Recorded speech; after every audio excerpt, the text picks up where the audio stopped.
Salazar y lo que quiero hablar el día de hoy es sobre lo que llamaremos el divorcio racional, en contrapuesta con lo que normalmente sabemos del divorcio, que puede ser con mucha fricción, con muchísima guerra entre las partes, con una batalla legal que iniciamos en contra de nuestro esposo o de nuestra esposa. Voy a tratar de exponerlo de la manera más sencilla, a ver qué les parece esta idea, espero que les guste. De ser así, suscríbanse al canal. Hay que tener en cuenta que las personas que estamos casadas tenemos, estemos conscientes o no de eso, un determinado esquema. Ese esquema está dado por un triple pilar. Uno es la relación, la dinámica que tenemos, por supuesto, pues, con nuestro esposo, con nuestra esposa. La segunda es la relacionada a esa misma dinámica, tiempos, espacios con nuestros hijos. Y la tercera es la relacionada a nuestros gastos, nuestros costos en el día a día, en esta vida, cómo disponemos de nuestros recursos. Es importante tener en cuenta en la etapa previa al divorcio que ese esquema indispensablemente va a cambiar. Es decir, no tratar de aspirar a que luego del divorcio aún mantengamos una misma dinámica con nuestro ex esposo, por supuesto. No podemos aspirar, lamentablemente, a tener la misma cantidad de tiempos, espacio y disfrute de nuestros hijos. Y por supuesto, tampoco podemos aspirar a que nuestros recursos tengan por lo menos el mismo orden. Es decir, puede que los gastos sean parecidos o similares, yo pienso que siempre son más, pero lo que no va a poder haber es un tema de improvisación sobre cómo los gastamos. Va a tener que haber posiblemente un flujo de transferencias de dinero entre las partes, etcétera, etcétera. Entonces, primer punto a tener en cuenta es que lo indispensable es saber que el esquema cambia. No puedes aspirar a un divorcio en el que las cosas se mantengan igual. En un divorcio las cosas van a cambiar. Va a evolucionar tu vida. Eso puede que sea mejor. Puede que tu sistema, tu estructura actual, por algún motivo te estás divorciando, está tambaleando, has llegado a una determinada crisis por alguna razón y es indispensable que renuncies a mantener el mismo esquema. La idea del divorcio puede haber surgido de ti, puede haber surgido de tu pareja, puede haber surgido de un amigo, de un terapeuta, de un familiar. Independientemente de dónde surja la idea, nadie está preparado al 100% para divorciarse. ¿Esto qué trae como consecuencia? Trae como consecuencia que cuando llega esa idea se convierte en una realidad ya en tu vida que tienes que enfrentar, es necesario que estés preparado. Como todo sistema en esta vida, empresas, países, los animales, todo el mundo se defiende. En un divorcio tienes que defenderte. Y esto no quiere decir que te tengas que ir a la guerra con la otra parte. Quiere decir que tienes que estar preparado. ¿Para qué? Para poder setear tus objetivos antes del divorcio y, por supuesto, para defenderlos. Eso es indispensable. En mi opinión, hay 3 estructuras indispensables a tener en cuenta para el momento de defenderte. Uno es que previo al divorcio tienes que estar preparado. Tienes que estar mentalmente preparado. Eso lo puedes tratar con un terapeuta, puedes tratarlo vía la meditación, puedes sencillamente tratar de despejar tu mente lo más posible y mantener la idea de que no puedes empezar el divorcio sin ese primer punto cubierto. Tu mente tiene que estar bien, independientemente de la dificultad que puedas estar pasando que te han llevado al divorcio. Segundo, tiene que estar bien interiormente en la parte, si se quiere, espiritual. Yo aconsejo, yo soy católico, pero puede ser que tú sigas otra religión, puede ser que prefieras ir donde un chamán, puede ser que prefieras rezarle a un apu, puede ser que infinidad de cosas. Es importante que tu parte espiritual también esté sólida antes de un divorcio. Ese es el segundo punto. Lo tercero es también indispensable, y no por ser último menos importante, tienes que estar asesorado legalmente. No puedes ir a un divorcio a improvisar, mucho menos a aceptar la idea de que la otra parte se asesore y sencillamente te traslade a ti los documentos o los requisitos para divorciarse. Muchas veces, sobre todo si el divorcio lo ha causado una de las partes, a veces tiende a decir: yo firmo todo, yo no te voy a cuestionar absolutamente nada, llévate las cosas. O al revés, yo no voy a firmar nada, yo no voy a darte el divorcio, etcétera, etcétera. Es indispensable asesorarse con un buen abogado. ¿Y qué quiere decir un buen abogado? No quiere decir el abogado más costoso, no quiere decir el abogado más anciano o más joven. Lo que quiere decir es que ese abogado te trate de llevar a un acuerdo con la otra parte para divorciarte y no que te trate de llevar a un juicio. Un mal abogado te va a tratar a fuerza de llevar a un juicio. ¿Por qué? Porque puede ser que pueda de esa manera tener honorarios más atractivos para él, o porque sencillamente no tenga la habilidad para llevarte a un acuerdo.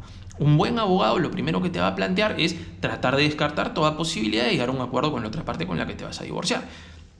Por supuesto, hay veces en las que no se puede llegar a un acuerdo, hay veces en las que vas a tener que ir al Poder Judicial, y eso, si se hace indispensable, también es bueno tener un buen abogado. Dicho esto, una vez que se te plantea la idea del divorcio o que tú vas a plantear la idea del divorcio, no hay que tratar de resolverlo en un solo día.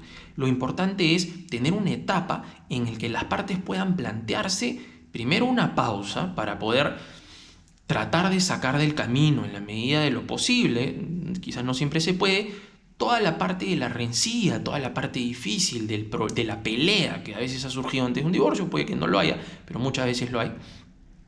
Y lo segundo es para reflexionar sobre cómo van a setear sus objetivos, cómo van a determinar sus objetivos.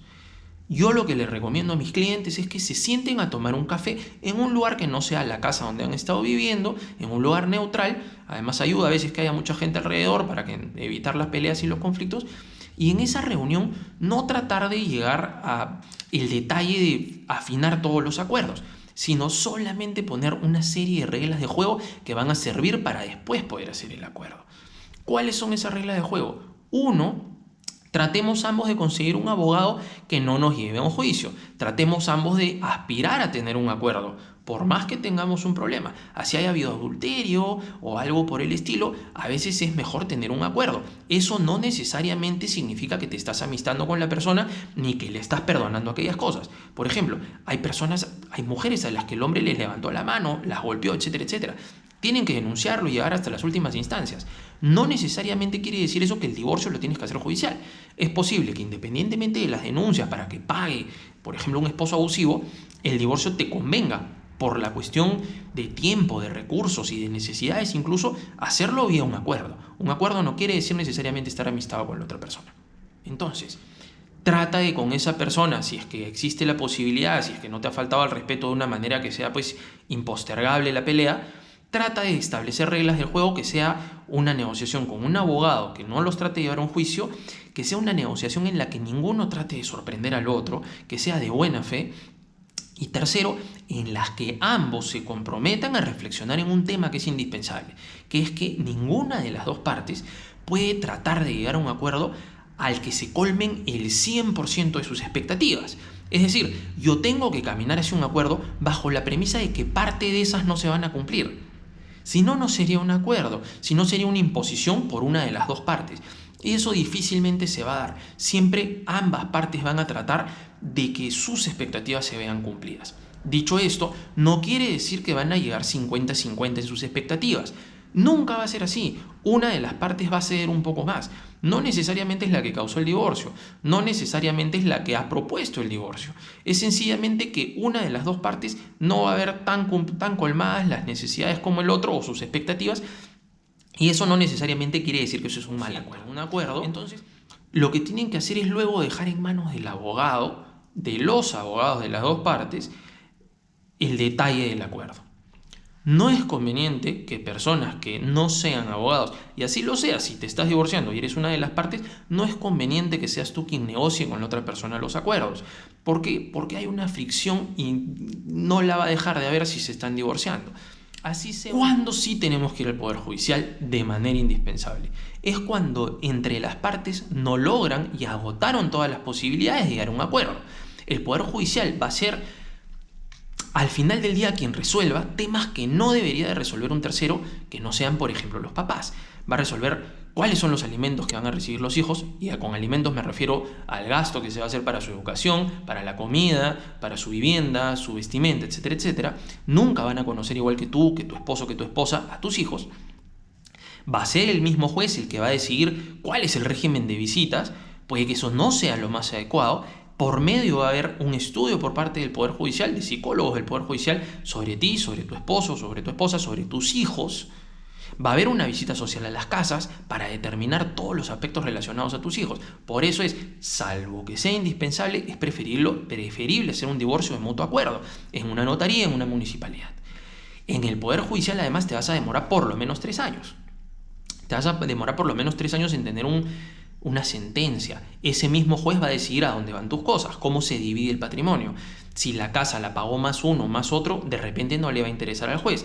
Va a decir 50-50. El carro igual, los va a obligar a vender, etcétera, etcétera. Es mejor, nuevamente, tener un acuerdo entre las partes. Hay circunstancias en las que una de las dos partes es la más perjudicada con el divorcio. Así lo dice la ley. Vamos a poner como ejemplo el tema del adulterio. Tu pareja te fue adúltera. En el Poder Judicial, a diferencia de un acuerdo, salvo que la otra parte esté muy abierta a conversarlo, en el Poder Judicial puedes pedir una indemnización de daños y perjuicios. Puedes pedirle a un juez que, si tu pareja fue adúltera, te causó un daño emocional muy fuerte, una aflicción muy grande, que te dé una indemnización de daños y perjuicios, que te pague una reparación económica. Los montos no suelen ser muy grandes. Sin embargo, puede ser algo que en tu esquema de gastos, en tu esquema de vida, sea relevante. Dicho esto, nuevamente resumo la idea principal de este video, y es que para llegar a un acuerdo, para llegar a un divorcio racional, es indispensable que primero internamente tú estés tranquilo. Segundo, que con la otra parte dejen las rencillas de lado y traten de ponerse de acuerdo en una serie de reglas de juego para poder aspirar a un acuerdo saludable. Evitar el Poder Judicial si es que es posible, porque ellos no van a conocer tu esquema económico ni tu esquema familiar, igual que lo pueden hacer las partes que se van a divorciar. Y tercero, tratar de conseguir un abogado que no los trate de llevar a un juicio.